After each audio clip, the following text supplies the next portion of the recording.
നമുക്ക് അവൈലബിൾ ആയിട്ടുള്ള social media പ്ലാറ്റ്ഫോംസിൽ ഈ അടുത്തൊരു വലിയ ബാങ്ക് സൃഷ്ടിച്ച പ്ലാറ്റ്ഫോമാണ് ട്വിറ്റർ. ഇലോൺ മസ്കിന് ഈ അടുത്ത് വന്ന ഒരു വലിയ ചർച്ചയായ ഡിസിഷൻ തന്നെയായിരുന്നു rebranding of Twitter to X. കൂടെ തന്നെ വന്ന ഒരുപാട് അപ്ഡേഷൻസ് പോസിറ്റീവായിട്ടും നെഗറ്റീവായിട്ടും ഡിസ്കസ് ചെയ്തിരുന്നു. സോ ട്വിറ്ററിനെ കുറിച്ച് അല്ലെങ്കിൽ എക്സിനെ കുറിച്ച് നമ്മൾ അറിഞ്ഞിരിക്കേണ്ട കുറച്ച് കാര്യങ്ങളാണ് ഈ വീഡിയോയിൽ പറയാൻ പോകുന്നത്. So welcome back to another informative episode of unlearn powered by Adsomia. Actually X എന്ന് പറയുന്നത് ഒരു സോഷ്യൽ മീഡിയ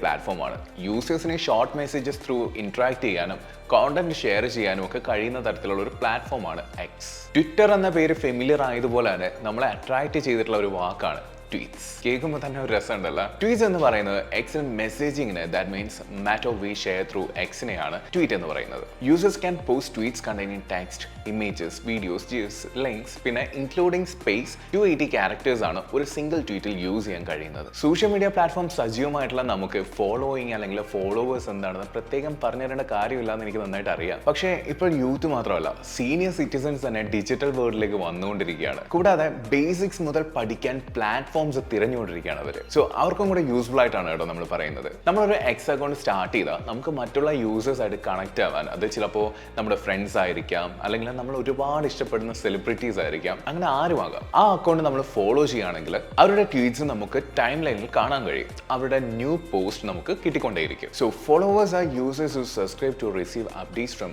അനദർ യൂസർ. പിന്നെ ടൈം ലൈൻ എന്ന് പറഞ്ഞല്ലോ, എന്താണ് ടൈം ലൈൻ എന്ന് നിങ്ങൾക്ക് അറിയാമോ? നമ്മൾ ഫോളോ ചെയ്യുന്ന യൂസേഴ്സ് ട്വീറ്റ് ചെയ്യുമ്പോൾ ആ ട്വീറ്റ് നമുക്ക് വിസിബിൾ ആവുന്ന മെയിൻ ഫീഡിനെയാണ് ടൈം ലൈൻ എന്ന് പറയുന്നത്. And you should know tweets are displayed in reverse chronological order. നമ്മൾ ട്വീറ്റ്സ് എന്നാൽ ഒരു കൈൻഡ് ഓഫ് മെസ്സേജ് ആണെന്ന് കൂടി പറഞ്ഞിരുന്നില്ലേ? അതെന്താണെന്നുള്ള കാര്യം അടുത്ത കാര്യം പറയുമ്പോൾ നിങ്ങൾക്ക് മനസ്സിലാവും. That is retweet. Users can retweet to share another users tweet with their followers. അതുപോലെ തന്നെ ഇൻസ്റ്റാഗ്രാമിലും ഫേസ്ബുക്കിലും ഉള്ളതുപോലെ എക്സിലും ലൈക്ക് ബട്ടൺ ഉണ്ട്. ഒരു കുഞ്ഞു ഹാർട്ട് ഷേപ്പിലാണ് ലൈക്ക് ബട്ടൺ ഡിസൈൻ ചെയ്തിരിക്കുന്നത് എക്സിൽ. മറ്റ് യൂസേഴ്സ് ചെയ്ത ട്വീറ്റ് നമുക്ക് ഇൻട്രസ്റ്റിംഗ് ആയിട്ട് തോന്നിയിട്ടുണ്ടെങ്കിൽ അതിനൊരു ടോക്കൺ ഓഫ് അപ്രീസിയേഷൻ, അതാണ് ഈ ലൈക്ക് ബട്ടൺ ത്രൂ നമ്മൾ കൊടുക്കുന്നത്. നമ്മൾ പലപ്പോഴും കണ്ടിട്ടുണ്ടാവുമല്ലേ, പല യൂസേഴ്സും അവരുടെ പോസ്റ്റിൽ, അതായത് ടെക്സ്റ്റ് കോണ്ടന്റ് ആയിക്കോട്ടെ, അല്ലെങ്കിൽ ഇമേജ് ആയിക്കോട്ടെ, അല്ലെങ്കിൽ വീഡിയോ കോണ്ടന്റ് ആയിക്കോട്ടെ, അങ്ങനെ എന്തും ആയിക്കോട്ടെ, ഒരു ഹാഷ്ടാഗ് സിമ്പിൾ കൊടുത്തിട്ട് പലതും എഴുതി വെച്ചിരിക്കുന്നത് കണ്ടിട്ടില്ലേ? ആക്ച്വലി അതിന്റെ പേർപ്പസ് എന്താണെന്ന് പോലും ശരിക്കും അറിയാതെ വെറുതെ എന്തെങ്കിലും ടൈപ്പ് ചെയ്ത് വെക്കുന്നവരും കുറവൊന്നും അല്ല കേട്ടോ. അത് എന്തിനാണെന്ന് വെച്ച് കഴിഞ്ഞാൽ, ഞാനിപ്പോൾ ഒരു പോസ്റ്റ് ക്രിയേറ്റ് ചെയ്തെന്ന് വെക്കുക, ടെക്നോളജി ബേസ് ചെയ്ത ഒരു കോണ്ടന്റ് ആണ് ഞാൻ ക്രിയേറ്റ് ചെയ്തെന്ന് വെക്കുക. അവിടെ ടെക് ഇൻഫർമേഷൻ, ടെക്നോളജി എന്നൊക്കെയുള്ള ഹാഷ്ടാഗ് കൊടുത്തു കഴിഞ്ഞാൽ ആപ്റ്റ് ആയിരിക്കും. അങ്ങനെ കൊടുക്കുമ്പോൾ ഈ പോസ്റ്റ് ആഡ് ആവുന്നതെന്ന് വെച്ച് കഴിഞ്ഞാൽ ടെക്നോളജി ബേസ്ഡ് ആയിട്ടുള്ള ഒരു ബഞ്ച് ഓഫ് പോസ്റ്റിന്റെ കൂടെയാവും, അല്ലെങ്കിൽ ആ ഒരു കാറ്റഗറിക്കൊപ്പം ആവും. ആരെങ്കിലും ടെക് റിലേറ്റഡ് ആയിട്ടുള്ള കാര്യങ്ങൾ അറിയാൻ ടെക്നോളജി എന്നൊരു ഹാഷ്ടാഗ് കൊടുത്ത് നോക്കുമ്പോൾ ആ കൂട്ടത്തിൽ നമ്മുടെ പോസ്റ്റും ഉണ്ടാവും. മേ ബി നമ്മുടെ പോസ്റ്റ് നല്ലൊരു കോണ്ടന്റ് ആണെങ്കിൽ നമുക്ക് എൻഗേജ്മെന്റ് കിട്ടിയെന്നും വരാം. So out of existing followers നമുക്ക് നമ്മുടെ എൻഗേജ്മെന്റ് കൂട്ടാനും ഗ്രോ ചെയ്യാനും ഇതുവഴി സാധിക്കും. ടെക് പരമായ കാര്യങ്ങളിൽ റിലവന്റ് അല്ലാത്ത ഹാഷ്ടാഗ് യൂസ് ചെയ്യാതിരിക്കുക. ഇപ്പോൾ ഫോർ എക്സാമ്പിൾ ടെക് റിലേറ്റഡ് ആയിട്ടുള്ള ഒരു പോസ്റ്റ് ഇട്ടിട്ട് ഹോം ബേക്കിംഗ് എന്നൊരു ഹാഷ്ടാഗ് കൊടുത്തു കഴിഞ്ഞാൽ എന്തെങ്കിലും കാര്യം ഉണ്ടാവും? ഇല്ല. അത്രേ ഉള്ളൂ. Clicking on a hashtag shows tweets related to that topic. Hashtags മാത്രമല്ല, മറ്റ് യൂസേഴ്സിനെ നമുക്ക് മെൻഷൻ ചെയ്യാനും സാധിക്കും. അതിലൂടെ അവരുടെ അറ്റൻഷൻ സീക്ക് ചെയ്യാനും സാധിക്കും. @ എന്ന സിമ്പിൾ യൂസ് ചെയ്ത് നമ്മൾ ആരെയാണ് മെൻഷൻ ചെയ്യാൻ ഉദ്ദേശിക്കുന്നത് അവരുടെ യൂസർ ഐ ഡി ടൈപ്പ് ചെയ്ത് കൊടുക്കുക ആൻഡ് സെലക്ട് ഇറ്റ്. അങ്ങനെ ചെയ്യുമ്പോൾ നമ്മൾ ആരെയാണ് മെൻഷൻ ചെയ്തത് ആ യൂസറിന് ഒരു നോട്ടിഫിക്കേഷൻ ചെല്ലും that he or she is mentioned by somebody എന്ന രീതിയിൽ. നമ്മൾ പലയിടത്തും കേട്ടിട്ടുണ്ടാവും അല്ലേ, do DM to know more details, DM to shop എന്നൊക്കെ. ഈ ഡയറക്റ്റ് മെസ്സേജിനെ ഷോർട്ടായി പറയുന്നതാണ് കേട്ടോ DM എന്ന്. ഡയറക്റ്റ് മെസ്സേജ് ത്രൂ യൂസേഴ്സിന് മറ്റ് യൂസേഴ്സുമായി പ്രൈവറ്റ് മെസ്സേജ് ഷെയർ ചെയ്യാൻ ഈ പ്ലാറ്റ്ഫോം ത്രൂ സാധിക്കുന്നതാണ്. And wait, don't forget, through a feature called list, users can create list to organise accounts they follow in to categories.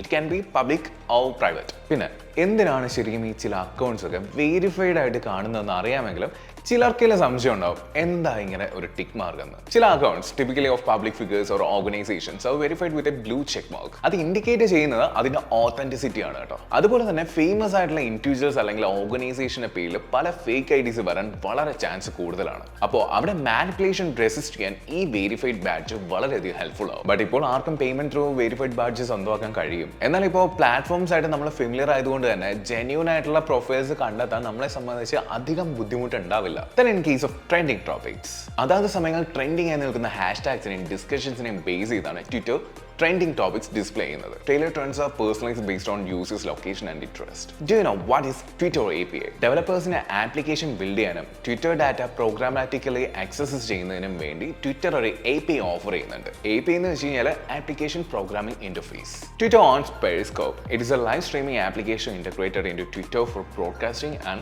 viewing live video. Real-time news, discussion, social interaction തുടങ്ങിയ കാര്യങ്ങൾക്കുള്ള വളരെ effective ആയിട്ടുള്ള ഒരു strong ആയിട്ടുള്ള പ്ലാറ്റ്ഫോമായി സത്യത്തിൽ Twitter എന്ന് മാറിക്കൊണ്ടിരിക്കുകയാണ്. Information ഡെസിഗ്നേഷനും online കോൺവെർസേഷൻസിനും എല്ലാമായിട്ട് ഒരു ഇമ്പോർട്ടൻറ്റ് റോള് തന്നെ ഇന്ന് എക്സ് വഹിക്കുന്നുണ്ട്. So do subscribe our YouTube channel to get more informative informations like this.